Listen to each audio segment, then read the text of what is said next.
understanding the technology that powers the money is essential. Knowing the business drivers that inspire how the money is made is crucial. Bridging the gap between the mind of the technologist and the mind of the business is monumental. That is what TBF is all about. Let's start this never-ending conversation. It's time.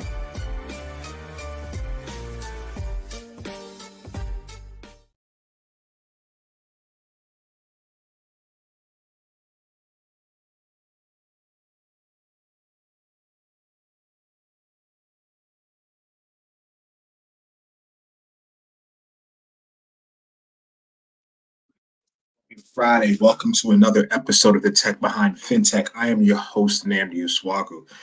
Wow, it feels good to be back. So last week took off for the first time in a long time.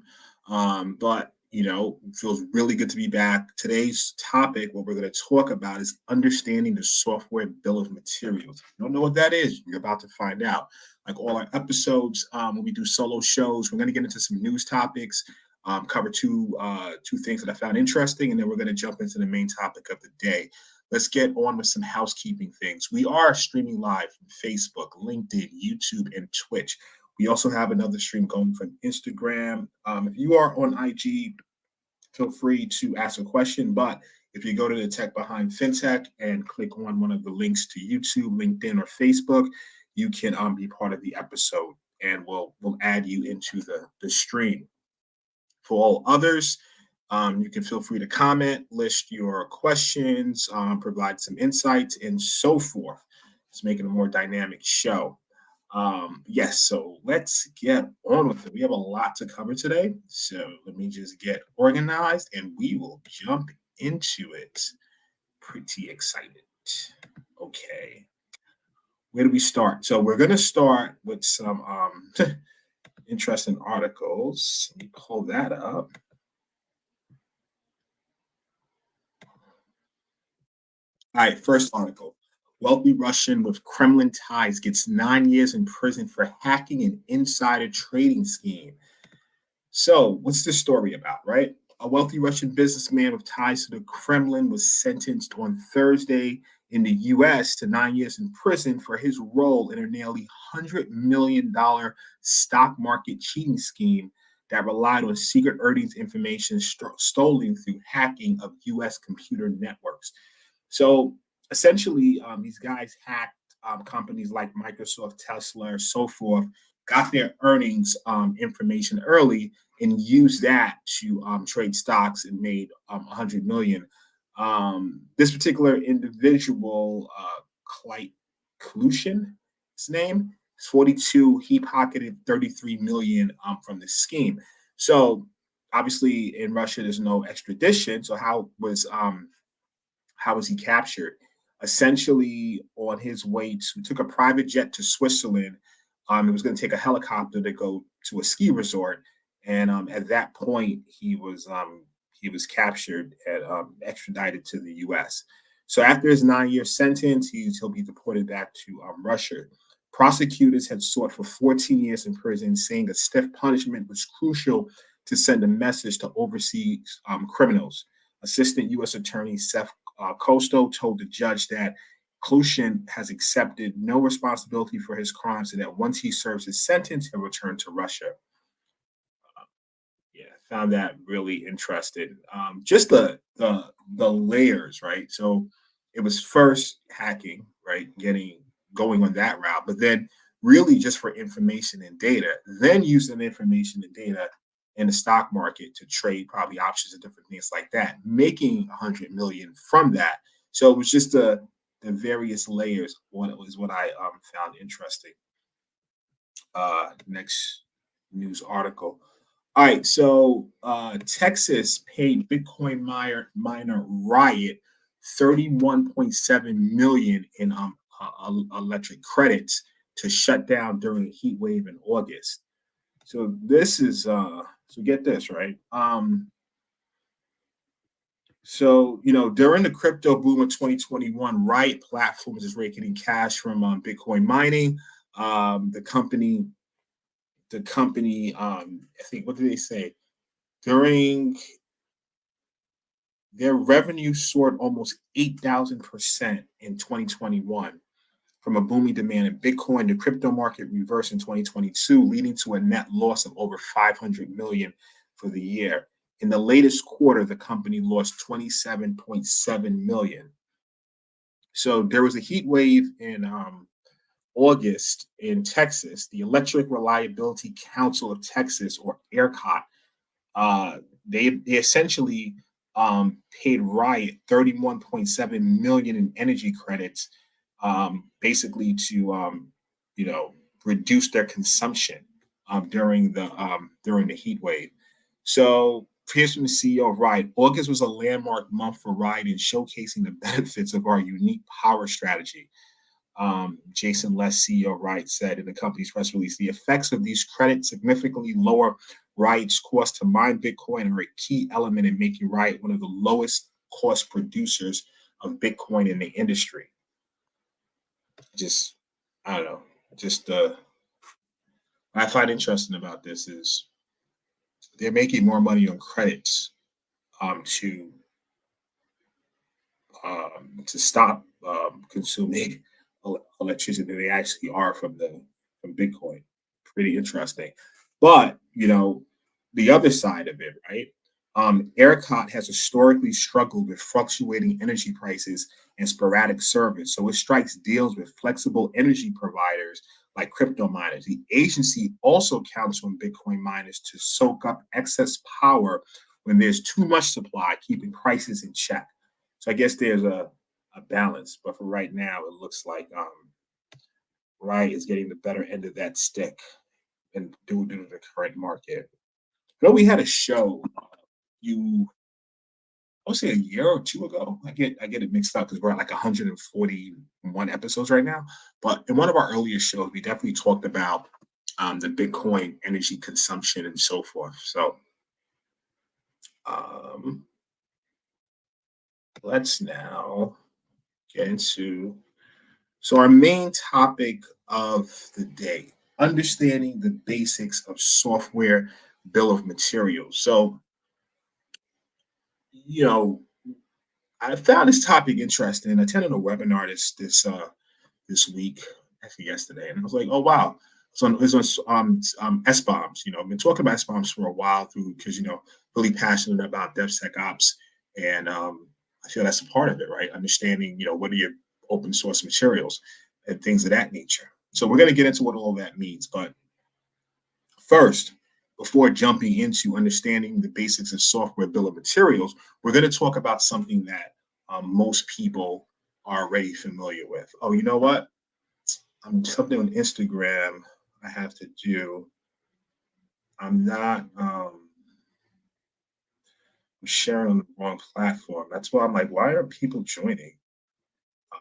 I have more followers on my other platform. Let me start that now.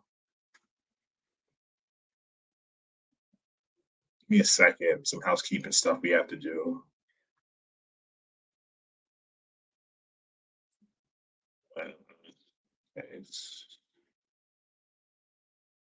Give me a second. I am. Okay, here we go. All right, that's better. All right, so we're talking about the software bill of materials, but if you never heard of that concept, let me circle back to a concept we do understand. I'm going to do some visuals, and if you're on a podcast listening to this in the future, when we upload our podcast episodes, I'll do my best to describe some of the slides that we're seeing and so forth. If you're just going to listen to the audio version of this show, so bill of materials, think about it, right? We're all familiar with cars, right? We all have some level of experience in it, whether you're driving one, you've been driven, or so forth. So if you look at when a car is produced, right, from everything from the doors to the plugs to the, every single part you can think of, they come from suppliers, some various third parties that the manufacturer like BMW, Nissan, whoever deals with, right? So once your car is finally produced, they need a bill of materials so they can know where all this stuff was sourced from and so forth. Same concept with software, right? We rely on software from the apps that we use to the websites to, all these different things that we leverage for software that software does. What are the bill of materials, right? So you're not going to see cases nowadays in which people are, just writing code from scratch about relying on third-party libraries to make their jobs easier. And why reinvent the wheel? So thousands of these libraries are used, but the problem happens when you don't keep track of what your libraries, because these libraries are used, but then eventually you need to update it. It gets vulnerable. New vulnerabilities come out, and you have to basically update that library, or you're susceptible to a threat actor exploiting that vulnerability. So when you look at big firms, software shops, people leveraging it, they can just kind of get out of hand if you don't have a way of organizing it or understanding where your bill of materials are coming from. So we take the car example, right? What if you don't have a bill of materials, but then there's a recall on a particular part from a manufacturer? Something went wrong with that part. If you didn't keep track of it, how would you know about the recall? How would you know where to start and so forth? Like, now there's a recall, oh, we use X in this particular as part of this car product, we know to recall that. Same concept with software. So let's get into it, right?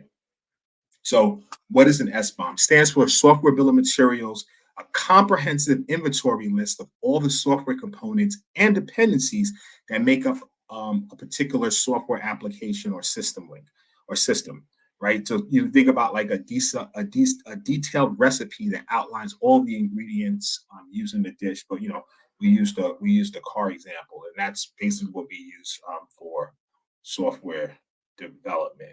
So um, obviously we're the tech behind fintech, and so we try to relate things that we talk about back to fintech. Why are SBOMs important to fintech, right? So security and vulnerability management. You think about it, right? SBOMs help identify vulnerabilities and security issues within these components. It allows fintech companies proactively address potential risk and minimize security breaches. Obviously, not just for fintech, because whether you're in healthcare, whether you're in various verticals, how do you identify certain vulnerabilities if you don't understand your software bill of materials? So if you think about it, the biggest news at the time in terms of open source, it's like a log4j issue. Everybody's going crazy. Are we susceptible to log4j? I think recently we had like Move It or something like that. What's going on? Are organizations are asking their security teams and developers, is this going to impact us, right? Like how are we going to be impacted by this? How do you know if it's going to impact you if you don't understand your software bill of materials? So if you don't understand what components you use, you don't know if this is going to impact you, or this might be a little bit more cumbersome to find out and drill in. I mean, you can find it. Might be another way you can obviously look through GitHub and different things of that nature. But if you have an up-to-date software bill of materials, you'll easily see, oh, we're using this particular component or this library, this version. Oh, we are susceptible to this particular vulnerability. We need to upgrade that particularly That's straightforward. So without that, it gets kind of convoluted. Compliance, right? So fintech companies often need to adhere to a strict regulatory requirements. Whether it's SOC 2, not necessarily regulatory, but your partners and particular people you want to sell to rely on that. Credit card, and you accept credit card payments and so forth. PCI DSS. And SBOM can assist in demonstrating compliance by providing a transparent view of software components and their versions. Look at some other nifty things. Risk assessment, right? So you want to conduct the risk assessment. You want to evaluate the impact of vulnerabilities within the software supply chain and prioritize remediation efforts. So once again, you're looking at the list. You say, okay, what are we at risk for? How is it going to potentially impact us with these vulnerabilities? Are we covered? Supply chain security, right? So as we talked about the whole thing, right? You're looking at your whole supply chain, where all these different components come from. It could help you. It could help organizations understand their software supply chain, which is essential for ensuring integrity and security of software throughout its life cycle. Look at some other stuff. Oh, do some one thing, quick thing with the phone. I think I'm have to just go on mute. All right. Next, regulatory reporting. So some regulations require fintech companies to report on their software components and their security status. SBOM simplifies this by providing an organized list of software elements. And also sales, man. During the due diligence process, at times I've seen examples in fintechs where, depending on who you're selling to or partner with, especially if you're going after banks, right? They want to see, if you're going after banks, or even better yet, let's talk about two things. Let's talk about the sales or partnership aspect. They might want to see, okay, what are the different components of your software, and let's talk about acquisition. So let me just remove this slide for a second because it's not on the slides, but uh, you know, I've seen examples being part of certain organizations and that were looking to be acquired. And the first thing someone acquired, an organization acquiring is going to ask is like, all right, what's your software bill of materials, right? They want to see, essentially they're buying the IP, the intellectual property. So they're like, all right, it's based on software. What are your bill of materials?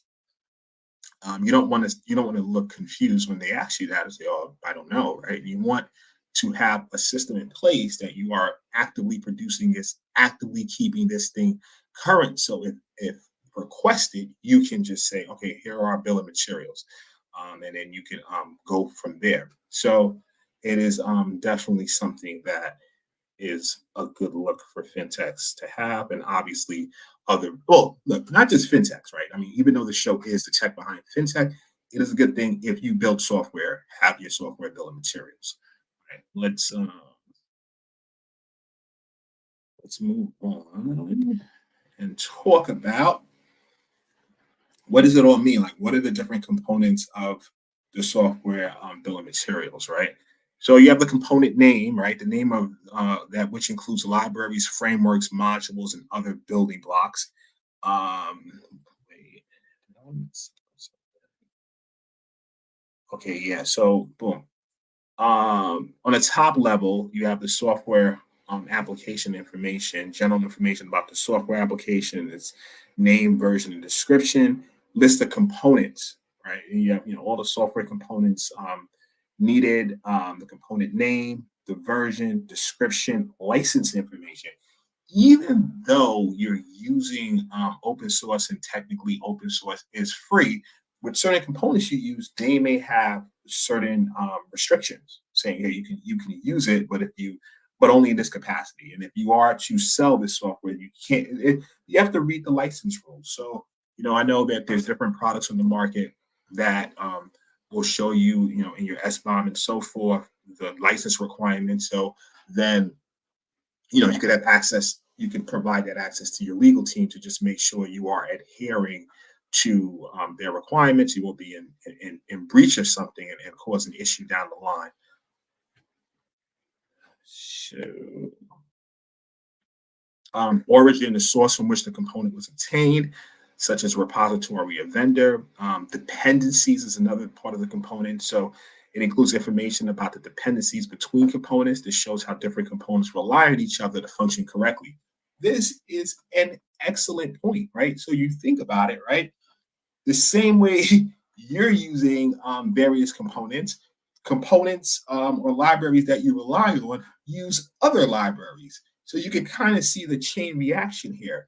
So, it might be a situation where a certain library has a vulnerability, but it's in the downstream. So you might not directly be dependent on that, but something that you rely on, or your application relies on, is dependent on that. So looking at that tree down the line, it's definitely really happy that was included. That's a good point. Um, okay. What are we looking at? All right, so this is a pretty cool visual Let me see if I can maximize my screen here. All right, pretty cool visual. So you have the SBOM component list. You tie that into like a vulnerability database. You can see are you or the items on your list, are they susceptible to certain vulnerabilities? Do they need to be upgraded and so forth? So pretty cool visual I'm describing. If you're on a podcast, I just described it, but just show us some visuals real quick. Okay, next. So like all these different things, right? So you if you come into an organization, right, you go, okay, you know what they're saying, build us out a security program. Yeah, you can do it from your head if you're knowledgeable, but you might miss some things. So you want to rely on frameworks, whether it's NIST CSF in this way, or even SOC 2, or CIS benchmark. This way, you kind of have a set practices that you can leverage to really build out your organization in terms of your cybersecurity program and so forth. And obviously, you have to then look at, what are your most riskier aspects that you want to focus on. What's cool is similar concept now with the SBOM practices and the whole software supply chain. Microsoft created the Secure Supply Chain Consumption Framework, S2C2F, right? Actually, this may be a future episode. Bring one of their experts on and really dive into it. So right now, we're going to go over the whole high-level overview of S2C2F. Once again, that's the Secure Supply Chain Consumption Framework. This is donated by Microsoft, where it has been used and refined internally since 2019. It was built as a consumption-focused framework that uses a threat-based risk reduction approach to mitigate real-world threats. The framework enumerates a list of real-world supply chain threats to open OSS, and then explains how the framework requirements mitigate those threats. It also includes a high-level platform and software agnostic set focuses that are divided into 8 different areas of practice. So that's the secure supply chain framework. Just want to see something real quick.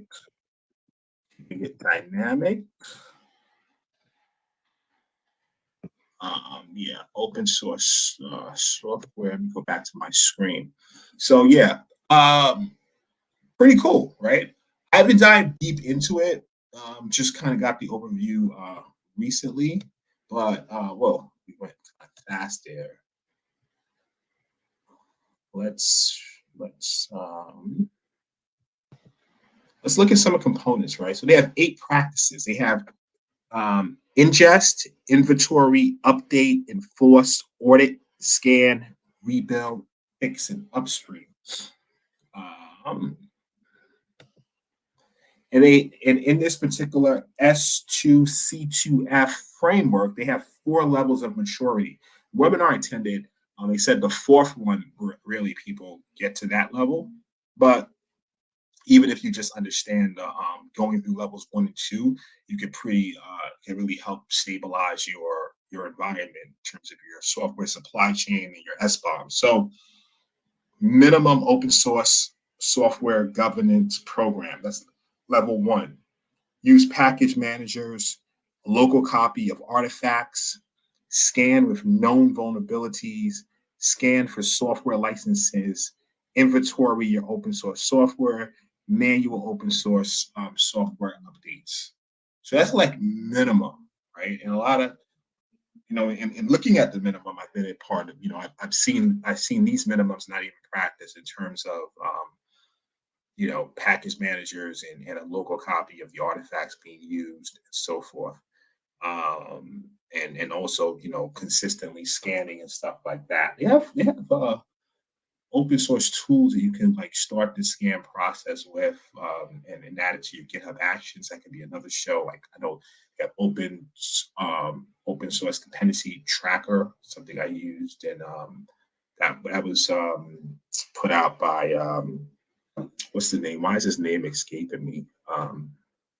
Anyway, this is the Sometimes you do a live show these things, but you could Google it, right? Open source dependency tracker, GitHub Actions. Google that, and you can add that to your GitHub Action. But obviously, there's a lot of vendors out there that do a more in-depth job. Sometimes you get what you pay for, but I'm going on a drift right here. Let's circle back to the maturity level. We're probably going to go through like so two, right? So if you get to maturity level 2 with this particular framework, you scan for end of life. In addition, obviously, to the level 1, you have an incident response plan. You have you're automatically updating your open source software.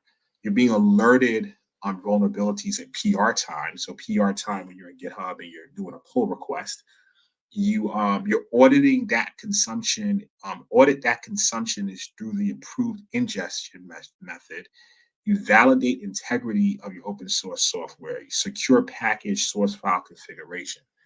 So, this is really interesting because I haven't seen, and always talking about open source software and looking at supply chain, never really saw a framework like this. So I think this is something I'm actually going to dive into and work with, as I look into this with my teams. Next, level 3, this is like malware defense and zero-day detection. Deny list capability, clone open source source, scan for malware, proactive security reviews, enforce open source software provenance, enforce consumption for curated feed. Wow. All right, so let's look at 4. This is like advanced threat defense. Validate the SBOMs of the open source software consumed. So you're validating the SBOM. That's interesting. Rebuild open source on trusted infrastructure. Digitally sign rebuild open source. Generate SBOM for rebuild open source software. Digitally sign protected SBOMs. Implement fixes. Really interesting stuff as you start going down to different maturity levels. But listen, realistically, if you're new to this and you get to a level 1, right, that's huge stuff, right? Because a lot of orgs are not even doing that, are not managing their open source dependencies and so forth, don't even have what their SBOM list, or it might be outdated, or they can't answer the question if there is like a major library, open source library in the news. They can't answer the question if they're impacted. So you get to level 1, working level 2, that's like a big deal. So once again, the framework is S2C2F. And so I don't mess it up. It stands for a Secure Supply Chain Consumption Framework by Microsoft. It's part of OpenSSF.org. So it's a nonprofit organization that provides a lot of information. We'll give you the details afterwards. All right, let's see what else we're covering here. All right, this is something new I got from this webinar, and I had to do some diving into it. It's called VEX, Vulnerability Exploitability Exchange. So the concept of VEX evolved within the same group that formalized SBOM recommendations into SBOM framing and SBOM minimum elements. VEX aims to share an assertion about the status of a vulnerability in its specific products and versions. The status can be not affected, fixed, under investigation. So it's augmenting the SBOM list, right?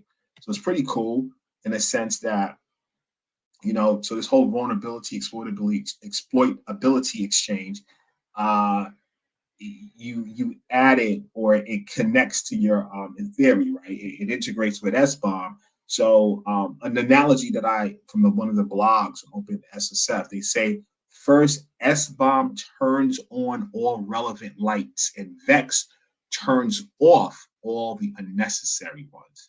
So it's basically, it's interesting. It's going through what VEX aims to do. It goes through the list and say, okay, you have all these vulnerabilities, and as we know, sometimes you may start looking at all these vulnerabilities, but if you ever had, which I have been in a situation like this, you ever had the pleasure of looking at a massive vulnerability list connected to one of your containers or something, even though certain things are vulnerable, you might not be impacted, right? You might not be. You have to kind of do the investigation, which is painstakingly uh, it just takes a lot of investigation. It's like a really annoying. You kind of go through each one and you have to investigate. Okay, how can this be exploited? Am I actually impacted based on what I'm doing and so forth? So it's a little bit of a investigation. When you do it like one or two, it's not bad. But when you have like a list of 50 or some massive list, it can get a bit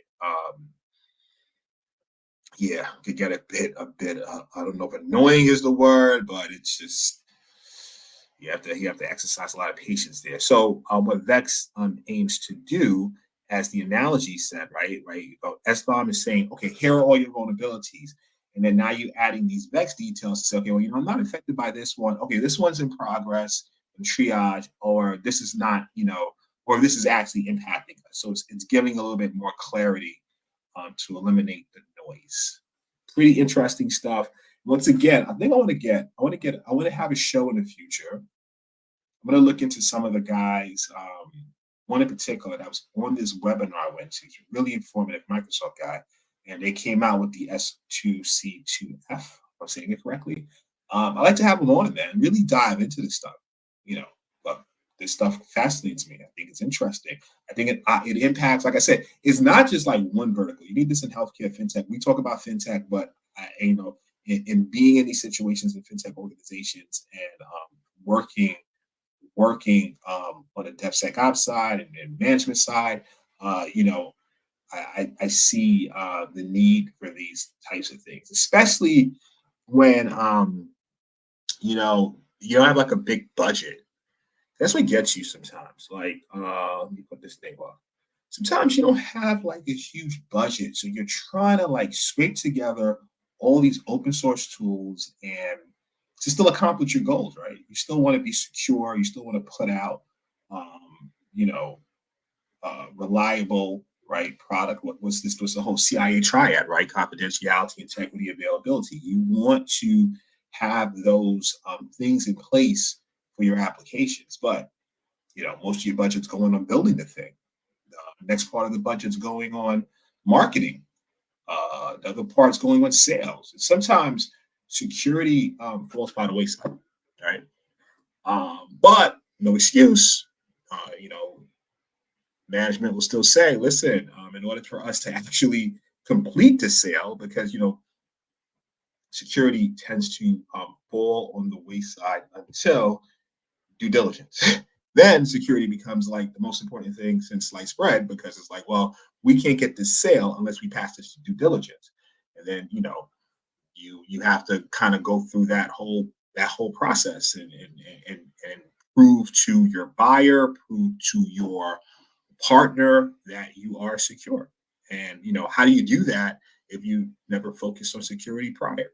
It's kind of hard. You're right. You're pulling out a Hail Mary to close this final sale, and sometimes it may slip through the cracks. Sometimes it may stop you in your tracks. So the goal is to really try to understand your security program from the beginning and try to say, okay, well, we don't have a budget, right? Okay, maybe we had a budget to hire 2 people, 1 person, whatever. Now we don't have a budget to spend on products or vendors. The prices are too high or whatever. So you got to go the open source route. Okay, how do we still do something so we can get some type of baseline set of secure practices here? What resources do we use? So most things sometimes you can get in the open. So here's the deal. What I've seen from experience, right? You get a vendor. What you're paying for is they did all the heavy lifting, and it should come to you in some sort of GUI form or whatever. It makes it a little bit easier. You still have to understand it. It's still technical. But you go the open source route, you have to spend more time putting this stuff together, trying to gain some information. It may not give you all the information you need, but at least you have some sort of coverage, because your goal is really to reduce your attack surface. So I mean, that's what I've seen from experience. You know, either you're going to spend time or money. That's usually how the game is played. But if you spend neither time or money, right, it's going to catch up to you. Like you can avoid it, but also long, right? It's gonna the security question is going to come up. It may come up at first during the sales process. Oh, how secure are you? Yeah, yeah, okay, we are. Yeah, yeah, okay, you doing that? Oh, yeah, yeah, okay, cool, cool. But now, when you have to go through this questionnaire, or when they're asking you, are you SOC? You have SOC 2. What are you doing? What are you programming? And then you're going through this whole process. Then it's like, oh man, we should have thought about this earlier. So my advice: listen, think about it earlier, right? You don't have to. You can still come up with a plan of action, and try to beef up your security program. Starting with your software, starting with your infrastructure, starting with just your basic practices, like what framework do you adhere to, and so forth. So I think that's really it for today. Wanted to give you. Oh, you know what I missed? I wanted to give you what I want to give you guys. Let me see if I can pull it up. I want to give you some good resources. I really like Maya, look, some of the stuff that I'm talking about is things that I want to look into as well. So I really like this org. I'm gonna get more involved with them. I'm gonna put it in the comments. Really good blogs, great information so you can learn from. I just added it to the comments. Oh, cool. Let me put it as part of the show also. Open SSF. The website now is part of the show. I just added it. I think it's really good information, really good. Because I didn't know. Well, I heard about Vex during the webinar, but I didn't really know too much about it. But then in going to Open SSF and looking at one of their blogs, this is pretty cool. So something that I want to learn more about and start adding to my practices. I mean, that's really the game, right? You stay abreast. You keep your head on the pulse. It's just like it's a lot of different things going on from the security side, technology side, and the only way to stay abreast is to stay abreast. So you learn. You get this information. You look at it. You add it to your repertoire. Bring it to your organization. You guys brainstorm on things. Go back and forth. And now it's another thing that it's pretty much how the game is played, in my opinion. Okay, what else? Oh, we have to do a message from our sponsor. So let's do that right now. Give us a second. Are you an emerging fintech with a limited budget seeking more sales and partners? Introducing Strategic Generation, your partner in leveraging cybersecurity for sales and partner enablement. Fintechs often lose opportunities due to unsophisticated cybersecurity programs. That's where we come in. Strategic Generation assists with due diligence, security posture visibility, penetration testing, and on-demand virtual CISO services. We connect your systems to our partnered platform, and voila! Instant access to real-time diagnostics and compliance frameworks such as SOC 2 and PCI DSS. Gain the confidence of prospects and partners. Strengthen your cybersecurity program and drive success. Stop losing deals due to cybersecurity. Visit strategicgeneration.com and click on On-Demand CISO to connect with an expert.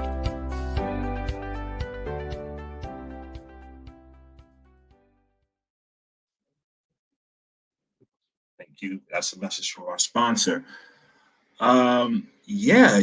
Listen, really, really good episode today. Really like talking about SBOM. Some things that I want to follow up with on the personal side that I find very interesting. And I think that concludes it. Oh, next week, really, really, for the next few weeks, you have some really great guests coming on. I mean, you guys really, really want to tune in every week. We have like a slew of some amazing guests, great topics. If I'm not mistaken, next week we're going to go into real estate, remote working, how's it impacting commercial real estate. It's going to be a great conversation. I'm really looking forward to that. And from the weeks after, just various topics, really interesting stuff. You want to tune in live on Fridays, 12 p.m. EST. So where our guest next week is Nicholas. It's going to be a really good episode. And we have a slew of upcoming guests for the next I think till the end of the year actually, which is a good run. So on that note, I want to thank everyone for their time. Thank you for tuning in today, and we will be back next week, same time, same bat channel. Always love saying that for Batman. Same time, same bat channel. I guess it depends when you grew up, if you know what that thing is, but it is what it is. Anyway, thank you once again for tuning in. Really appreciate all of you, and have a great, wonderful weekend. Cheers. Understanding the technology that powers the money is essential. Knowing the business drivers that inspire how the money is made is crucial. Bridging the gap between the mind of the technologist and the mind of the business is monumental. That is what TBF is all about. Let's start this never-ending conversation. It's time.